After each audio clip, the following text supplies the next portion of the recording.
Roy Moore vows to complete Senate run amid sexual assault allegation. Roy Moore has no intention of quitting his race for U.S. Senate in Alabama despite a swirling scandal involving accusations he assaulted a 14-year-old and pursued teenage girls when he was in his 30s. When asked on Sunday night whether Moore would step aside if President Trump were to ask him to, Moore's senior campaign advisor Brett Doster said, "No. Nothing is getting him out. He's not going anywhere."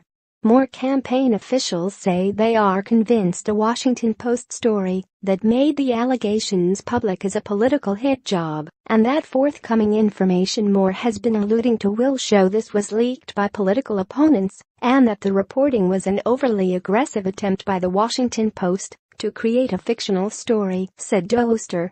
The campaign hopes to have this information out in the near future, he added. Moore is facing allegations he had sexual contact with the 14-year-old girl after the Washington Post published a story last week that included an interview with a woman who said she was assaulted in Moore's home when she was 14. The Post story also said that 3 other women told the paper Moore pursued them when they were between the ages of 16 and 18 and Moore was in his 30s.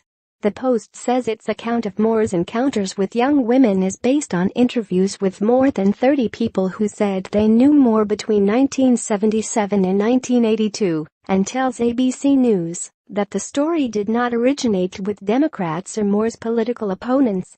Moore has denied knowing the accuser and called the Post story fake news. During an interview with Sean Hannity, he said he doesn't remember dating the 3 other women who said Moore pursued them when they were teenagers, but also said, "If I did, I'm not going to dispute anything."